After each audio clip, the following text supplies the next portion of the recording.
So today I'm going to go over all the books that I read in January. The beginning of this month I was quarantining, so I read a lot of books, more than I usually would. I also kind of set a resolution, but not like an actual resolution, to read more this year. As if you don't know, I am in school to be a librarian and I do work at a library, so I really should be reading more than I do, but I much prefer watching TV. So while quarantining, I finished these 4 books, which I will go over in detail. And then I also, if you haven't seen, I did a reading books recommended by Harry Styles video, and I read those for this month as well.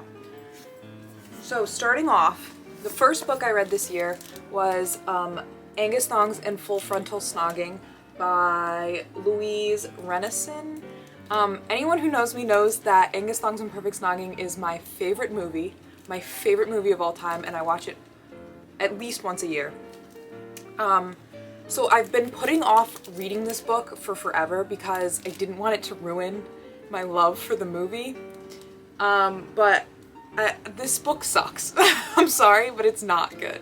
And I really picked it up because it is on the Times 100 top YA books, which I'm shocked because it's just so poorly written. I don't know, it was not very good.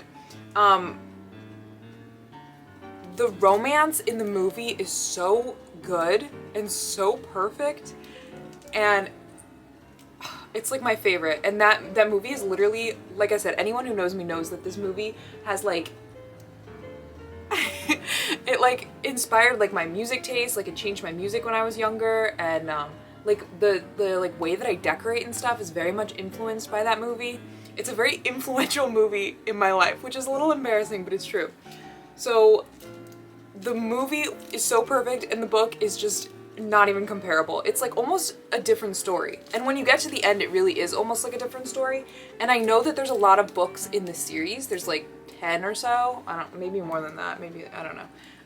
But Georgia and Robbie eventually break up as the books go on, and so I refuse to read them. So I'm stopping here at this at this not very good first of the series. I'm so disappointed in this. Has anyone read this? Does anyone know the movie? Does anyone love the movie? I feel like I'm such a minority in that aspect. It was so disappointing, and I knew it would be, and it was so fast because the text is like, it's like this big font that's like easy to read. Can you even see that? And they're like very short little like diary entries, and like a lot of the time there's like a diary entry that's like half a page and that's it. Also, I bought this on Abe Books, so it's secondhand, and it came from a library in Vermont, and literally half the pages, this is so gross, half the pages are covered in like Cheeto dust. Can you see that? So it was a little gross to read too, which did not help my experience. So next I read The Friend Scheme, which is a, you know, I saw this book when I was browsing through Goodreads, and it looked like it had a good synopsis, and it was definitely something that I would enjoy reading, and I really liked the cover. And then when I added it to my Goodreads like to be read list, I looked at it more and the reviews were not good. So then I was like, maybe I won't read it. But then I was at the bookstore and I saw it and I was like, okay, I'll give it a try. So I gave it a try and it was okay. I think I gave it 2 or 3 stars on Goodreads. There's like fuzz all over it. It's about like, it's almost like a Romeo and Juliet retelling, but like they're like gay, like they're like sons of gang leaders, if that makes sense, like mafia, like mob bosses. It's an interesting concept, I guess. I mean, Romeo and Juliet has been done so many different times, but it's 2 males. They're, I don't want to spoil it, but they're supposedly both like sons of mob bosses. It was very wordy, and the characters were extremely unlikable. Like, they were cringy. The main character especially, he was like, I don't want to be mean, but like he was really kind of a loser. Does that mean? I didn't really like him at all. And then the ending, there's like an epilogue. Yeah, one year later. It felt very rushed and like almost out of place. So overall, it was kind of cute, but I probably wouldn't recommend it just because I don't know, it wasn't the best. There's definitely better gay romance YA novels than this one. So don't read this one if that's what you're looking for. And then next I read Solitaire by Alice Oseman. If you've watched my reading vlog, which I did last year, you know that I've been meaning to read this for like a year now. I finally got to it and I'm really happy I did. I actually just put my email in for Book Depository to remind me when her Alice Oseman's full box set is available, and I just got the email the other day and I'm really contemplating whether I should buy it or not. So should I buy it? Probably yes. So this isn't something that I would typically read. It's like just like based on the synopsis, it's not like something that I personally would pick up like if I was like perusing the library. And I did read it because I wanted to read Nick and Charlie because I love Heartstopper, and I figured I should read this before I read Nick and Charlie because it's kind of it's a solitaire novella, so I kind of had to read this first. It's like a realistic fiction. It's got some mystery in it. It deals with mental health. It's got a little bit of romance. It's really fun actually, and there was a lot of like twists that I wasn't really expecting, but I really liked it, and the ending was really good. I really enjoyed this. I definitely recommend this, and I think next I'm going to read Radio Silence would be my next Alice Oseman book. Oseman? I don't know. Okay, so then I read Nick and Charlie, which is a very short little book, and there's illustrations, which I love. Let's see if I can pick one out. So this is a little story based on Nick and Charlie from Heartstopper, who was originally from Solitaire. Can you see that?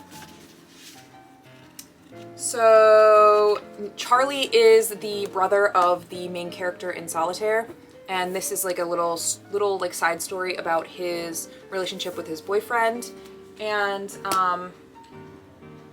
it was so cute.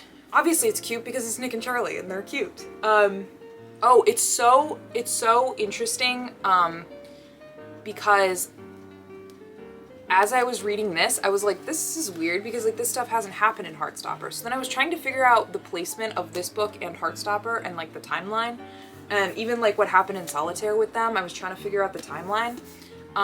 But I just read the new chapter of Heartstopper that was posted on Tapas this morning, and it's like just at the beginning of this book, which is so weird, right? Like what crazy timing. So now I get to read about this same story kind of, but in the graphic novel version, which is very exciting. I definitely recommend you read this if you like Heartstopper. And I also recommend you read this if you like Heartstopper.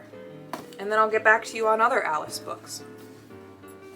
So I read these 4 in my Harry Styles video. There's Susan Sontag Notes on Camp, which is actually like a collection of essays. There's, which I don't recommend, don't read this. There's In Watermelon Sugar, which I do recommend. It was very interesting, very unique. I think I just want to know other people's opinions on it and thoughts. There's Love is a Mixtape, which is a memoir of Rob Sheffield, which was interesting if you like memoirs. It's not really my type of book. It's also weird to read a memoir of someone that you're not like familiar with. Like if I were to read a memoir, I would read like Harry Styles' memoir, you know what I mean? Like I don't know this guy, so why am I reading about his life? But it was interesting. I guess you learn things reading books like that. And then My Policeman, which is coming to be a movie soon starring Harry Styles. I definitely recommend this book. It was very interesting. I don't know what else to say about it. You can watch my reading books recommended by Harry Styles video if you would like to know more about these. So overall this month I read about 8 books, which is a lot for me. Might not be a lot for other book fiends Also, I don't want my YouTube channel to be like all books, but that's kind of what I was into this month, so that's what this video is about. If you want to see more book videos, please let me know, because I do like making them, and I do like reading, and I need the little motivation. I'd love to know what you read this month, and if there's anything that you recommend.